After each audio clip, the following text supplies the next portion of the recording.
요즘 사회적으로 큰 이슈가 되는 문제가 있다면 세 가지를 말할 수 있을 겁니다. 첫 번째는 이 음주운전으로 인한 사고, 음주운전으로 인해서 많은 사고들이 일어나고 있고, 또 지난번에는 초등학생이 음주운전을 한 60대 아저씨에 의해서 한 명이 죽게 되는 안타까운 사건도 있었죠.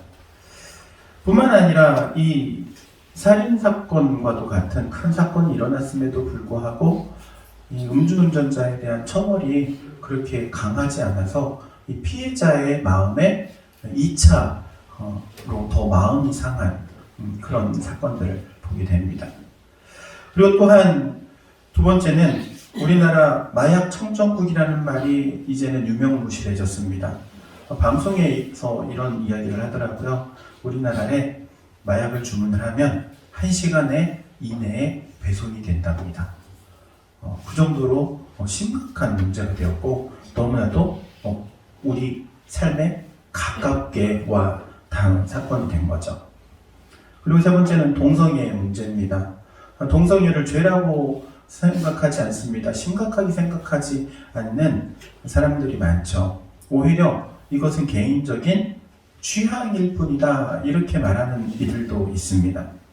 죄라고 인식하지 않지만 그러나 그 문제로 인해서 에이즈, 원숭이 두창과 같은 오히려 더 큰 문제들이 우리 사회에 만연하고 있음을 보게 됩니다. 이런 문제들을 심각하게 생각하지 않는 이유가 있습니다.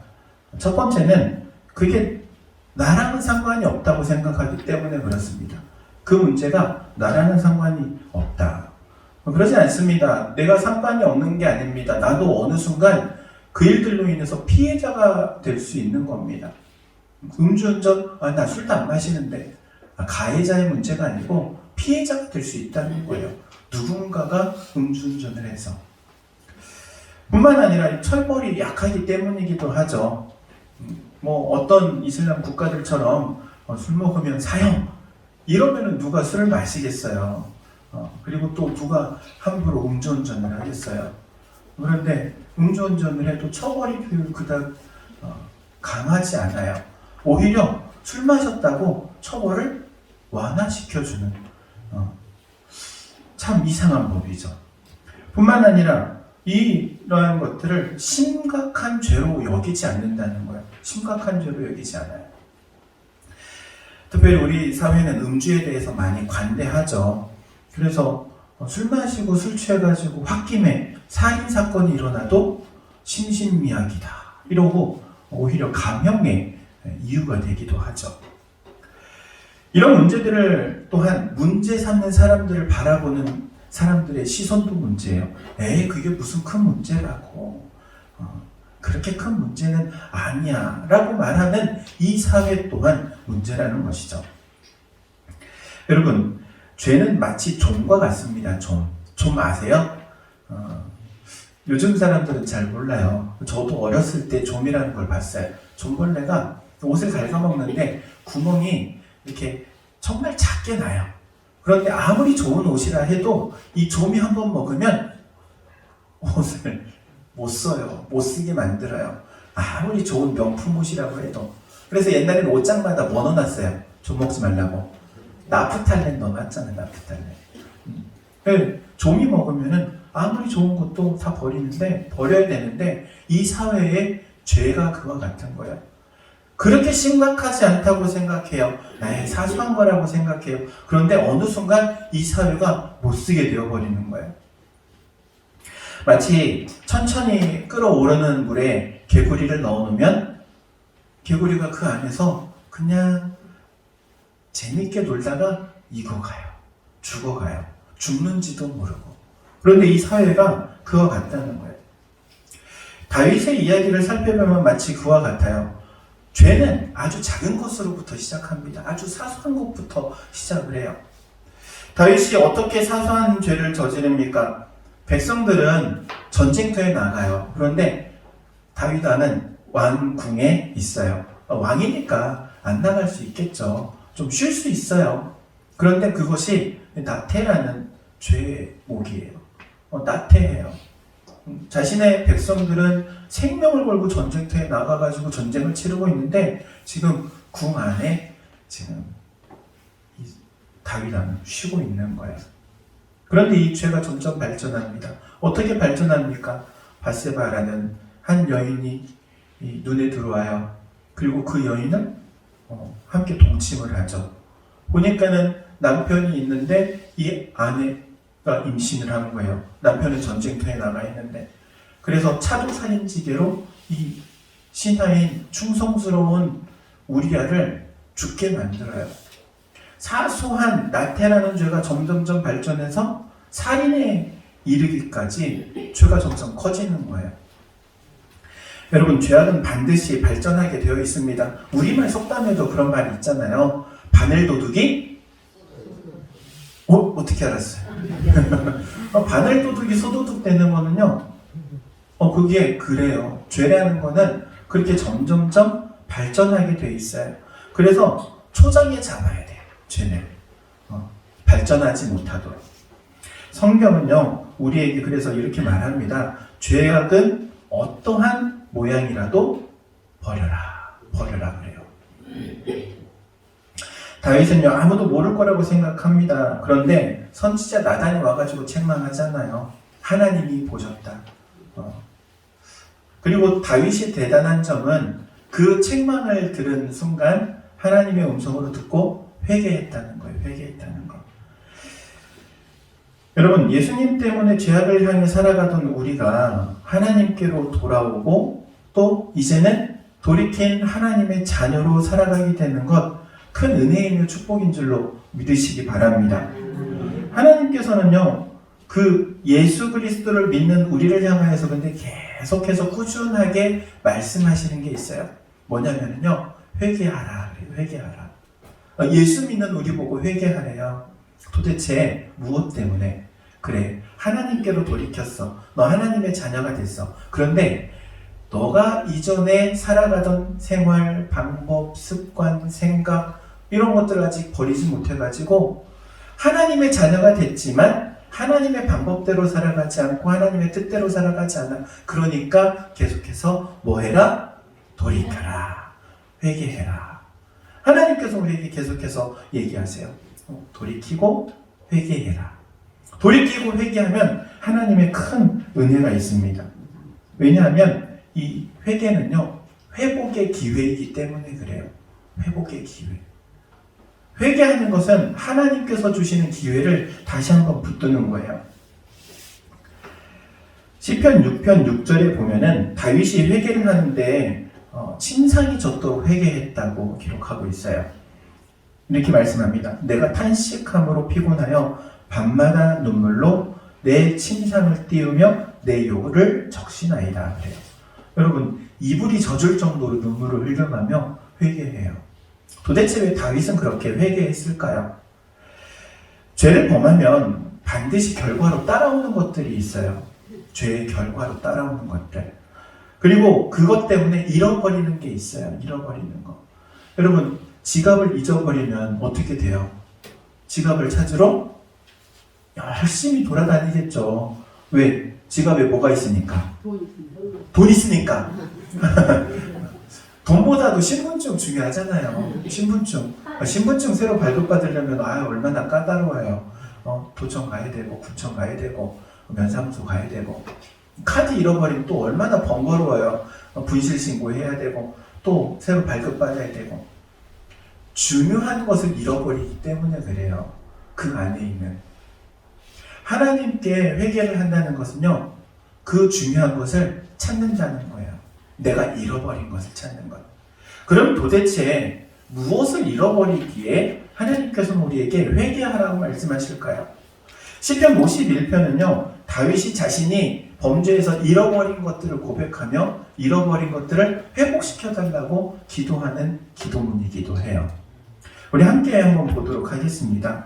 죄로 인해서 잃어버리는 것은 첫 번째는요, 분별력을 잃어버려요. 분별력. 10절 말씀에 이런 말씀을 합니다. 정한 마음을 창조하시고 그래요. 정한 마음을 창조하시고. 이 정한 마음이 어떤 마음이에요? 깨끗한 마음. 여러분 깨끗해.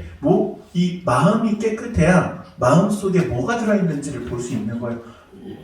내가 왜 이러는지 알아요? 몰라요? 몰라. 왜 몰라? 마음이 어두워져서 모르는 거예요. 마음이 깨끗하면은 내가 무엇을 원하는지, 내가 무엇을 해야 되는지를 알아요. 근데 흙탕물은 그 안에 물고기가 어떤 물고기가 사는지 알 수 없잖아요. 흙탕물에 어떤 물고기가 사는지 어떻게 알아요? 깨끗한 물에는 보여요. 송사리, 피레미, 다 보여요. 잉어 다 보여요. 마음이 깨끗하면 내 속에 어떤 문제가 있는지를 보이는 거예요. 뿐만 아니라 그 마음으로 내가 판단할 때 하나님이 원하시는 것과 원치 않는 것을 분별할 수 있는 분별력이 생겨요. 그런데 죄악으로 흐려지면 이 분별력이 흐려지는 것. 그리고 두 번째는요, 10절에 그 뒤에 이렇게 말합니다. 내 안에 정직한 영을 새롭게 하소서. 고집을 부려요, 사람이. 죄를 보면 신기해요. 고집불통이 돼요. 정직한 영을 새롭게 하소서 그랬는데, 이게 정직한 영이라는 이 마음이 어떤 마음이냐면, 정직한이라고 번역했는데 실제로 이 단어의 의미는 굳어있는 이라는 의미예요. 곧은 곧게 굳어있어.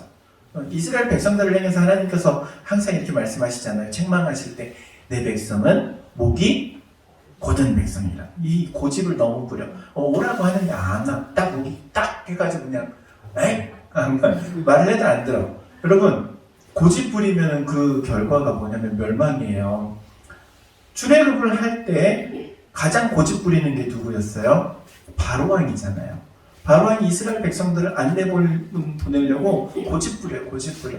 결국에는 이집트가 완전히 망하게 되잖아요. 그래서 신하들이 와가지고 그러잖아요. 바로왕이시여, 지금 이집트가 망하게 된 것을 알지 못합니까? 그게 마지막 10번째 재앙 앞에서 그런 이야기를 해요. 여러분 고집을 부리면 망하게 되는데 고집 부리는 거예요. 죄악은 사람으로 하여금 고집을 부리게 만들어요. 앞에 장애물이 있어요. 운전을 하는데 지금 브레이크를 밟아야 되는데 냅다 갖다 박아버려요. 브레이크를 밟아야 되는데. 고집 부리는 거, 고집 부리면 누구만 손해예요? 나만 손해요. 하나님은 손해날 게 하나도 없어. 근데 나만 손해나는 거. 그리고 세 번째로는 성령 충만을 잃어버려요. 11절 말씀에 보니까는 하반절에 주의 성령을 거두지 마소서 그러고 있어요. 다윗이 하나님 앞에 참 가슴 아파했던 게 하나님의 영을 받았는데 그 하나님의 영을 거둬가실까봐. 초대 왕인 사울에게는 하나님께서 하나님의 영을 거둬가시잖아요. 그래서 그의 왕좌가 자식에게, 자녀들에게 자자손손으로 전해지지 않고 그냥 그대에 끝나잖아요. 하나님의 영은요, 거룩한 영이에요. 정결한 영이고 성결한 영이에요. 그래서 하나님의 영이 딱 들어오면은 깨끗한 곳을 가려고 해요. 깨끗한 생각을 하려고 해요. 정결한 삶을 살려고 해요. 그런데 이 영이 하나님께서 거두가시면은요, 정결한 깨끗한 생각들을 버려요. 그래서 허름방탕하게 살아가게 되는 거예요. 마치 탕자와 같이. 그리고 네 번째로는요, 은혜를 잃어버려요. 11절에 상반절에 이렇게 말합니다. 나를 주 앞에서 쫓아내지 마시며. 쫓아내지 말래요. 여러분, 하나님은 자기에게 가까이 하는 자를 하나님 가까이 하십니다. 이 원칙이에요, 원칙. 하나님을 가까이 하면 하나님도 가까이 해요. 그런데 하나님을 멀리하면 하나님도 멀리해요. 그런데 하나님께 가까이 하는 사람에게 주시는 게 있어요. 무엇을 주시느냐? 은혜를 주세요. 은혜. 여러분은 하나님 가까이 하시기를 바랍니다. 하나님은 하나님을 가까이 하는 자에게 은혜를 주시고 은혜를 누리게 하세요. 그리고 다섯 번째는요, 구원의 기쁨을 잃어버려요. 12절에 보니까는 이렇게 말합니다. 주의 구원의 즐거움을 내게 회복시켜 주시고 그럽니다. 구원의 즐거움을 회복시켜 달래요. 여러분, 예수 믿는다는 것은요, 복음의 소식을 들었다는 얘기잖아요. 복음이라는 말은 기쁜 소식이에요. 기쁨의 소식. 예수 그리스도를 통해서 우리에게 주신 기쁨의 소식이 무엇입니까? 바로 모든 죄로부터 용서해 주시고 하나님의 자녀 삼아주시는 은혜를 우리에게 주시는 거예요. 누구나 남녀노소 빈부귀천 따지지 않고 예수 그리스도를 믿기만 하면 주시는 그 하나님의 은혜인 구원의 은총을 우리에게 주시는 거예요. 그래서 예수님을 믿고 처음 신앙생활을 하신 분들은요, 마음속에 기쁨이 있는 거예요. 기쁨이 샘솟듯 가만히 있어도 기쁜 거예요. 저도 22살 때 이제 군대를 제대하고 성경을 쭉 읽어가다가 궁금했어요. 도대체 성경이 무엇인가? 그러다가 성경 말씀 가운데 제 마음에 확 와닿는 말씀이 있었어요. 로마서 8장 1절 2절 말씀인데, 그러므로 그리스도 예수 안에 있는 자에게는 결코 정죄함이 없나니 이는 그리스도 예수 안에 있는 생명의 성령의 법이 죄와 사망의 법에서 너를 해방하였습니다. 이 말씀이 딱 마음에 꽂혀가지고 너무나도 좋은 거예요. 야, 예수님을 믿는다는 게 모든 죄를 다 용서하시고 다시 돌아보지 않는구나. 하나님의 그 구원의 은총이 나를 완전히 해방시켜 주셨구나. 기쁜 거예요. 자다가도 웃었어요. 또 좋아가지고. 미쳤다는 소리 들었어. 너무 좋은 거예요. 너무 좋은 거예요. 그런데 그게 얼마 안 가더라고. 한 2달 가더라고요.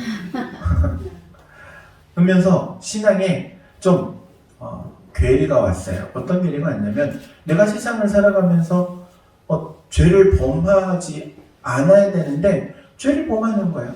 생각하는 것부터 말하는 것부터, 물론 심각한 죄는 아니에요. 그런데 사소한 것들. 그래서 하나님 구원을 해주셨으면 그냥 빨리 하늘나라로 불러가시지 왜 이런 세상에서 범죄하면서 살아가게 그냥 놔두실까? 마음이 피곤해지는 거예요. 혼탁해지는 거예요. 어려워지는 거예요. 그러면서 구원의 그 기쁨을 점점점 잃어가는 거예요. 여러분, 죄가 들어오면요, 구원의 기쁨을 잃어버려요. 예수님의 그 복음의 소식이 기쁨의 소식이라고 했는데 기쁘질 않는 거예요. 다윗이 지금 하나님 앞에 그렇게 고백해요. 내게 구원의 즐거움을 회복시켜 주십시오. 하나님, 내가 힘들 때, 어려울 때, 사울왕에게 쫓겼을 때 하나님 저 구원해 주셨잖아요. 그때를 회상하면 정말 하나님의 살아계심을 경험하면서 얼마나 기뻐하고 즐거워하고 찬송했습니까? 근데 지금은 그거를 돌이켜봐도 마음에 전혀 감흥이 없는 거예요. 예수님을 처음 믿었을 때는 예수님의 십자가만 떠올려도 감동이 되고 감격이 되고 기쁘고 감사하고 온갖 감정들이 안에서 휘몰아쳤는데, 어느 순간부터 예수님의 십자가 별로 떠올리지도 않아. 패션 오브 크라이스트 같은 영화를 보더라도 별로 마음의 감동도 일어나지 않아. 도대체 왜 그렇게 된 걸까요? 우리 세상 가운데 살아가며 죄로 인하여서 우리가 구원의 감격을 잃어버리게 된 거예요. 5가지를 말씀드렸지만 이 외에도 엄청 많아요. 예배의 감동을 잃어버리고, 사명감도 잃어버리고, 기도에도 응답이 없고, 하나님의 축복이 없고, 하나님의 보호도 없고, 하나님의 인도하심도 없고, 더 큰 죄에 빠져들게 되어 결국에 하나님과 원수가 되게 되는 이 모든 일이 바로 죄로 인한 결과라는 거예요. 그런데 놀라운 건 그 모든 잃어버린 것들을 하나님께서 회복시켜 주신대요. 무엇을 통해? 회개함을 통해. 할렐루야. 네. 여러분, 잃어버린 모든 것을 찾을 수 있는 거예요. 여러분, 지갑 잃어버렸다가 다시 찾으면 얼마나 좋아요. 근데 그냥 찾은 게 아니야. 누군가 거기다가 현금까지 넣어놓고 갔네? 할렐루야지. 물론 그런 일이 일어나지는 않겠지만 하나님의 은혜는 그와 같아요. 회개하면 지갑을 도로 찾았는데 누군가가 두툼하게 현금 다발을 꽂아놓고 간 거야. 하나님의 은혜와 축복이 회복되는 그 역사가 누구에게? 바로 회개하는 자에게 있는 줄로 믿습니다. 그래서 다윗은요, 기도한 거예요. 하나님 앞에 통회하면서, 자복하면서 회개하는 거예요. 하나님, 내게 이 모든 죄악을 다시 돌이켜 이제 하나님께서 원하시는 뜻하시는 방법으로 살아가게 해달라고. 사랑하는 성도 여러분, 무엇을 위해서 회개합니까? 하나님과의 관계 회복을 위해서 회복하는 줄로 믿으시기 바랍니다. 하나님과의 관계가 회복되면요, 나머지는 하나님이 다 책임지시는 거예요. 그분이 우리의 아버지시기 때문에, 우리의 보호자 되시기 때문에 하나님 다 책임지시는 거예요. 여러분, 예전 드라마 우리 아이들은 잘 모를 거예요. 이 손 안에 있나이다 했던 드라마 있어요, 옛날에. 누구죠? 모르는구나. 나도 어렸을 때 봤던 드라마인데 이덕화 씨가 이 손 안에 있나이다 그랬어요. 여러분, 세상의 모든 것이 다 주님 손 안에 있는 줄로 믿습니다. 주님 손에, 그리고 여러분이 붙들리기를 주의 이름으로 축원드립니다. 기도하도록 하겠습니다. 사랑과 은혜가 충만하신 하나님, 우리가 우리의 삶을 돌아보며 항상 새롭게 되기를 원하고, 또한 주님께서 보시기에 정결한 모습으로 세워지기를 원합니다. 그러기 위하여 우리가 우리 안에 있는 죄악을 발견하게 하시고, 그것을 주님 앞에 고백하게 하시고, 돌이키게 하시고, 회개함으로 주님의 은혜를 다시금 회복하는 우리 모든 성도들 되도록 은혜 베풀어 주옵소서. 예수님의 이름으로 기도하옵나이다. 아멘.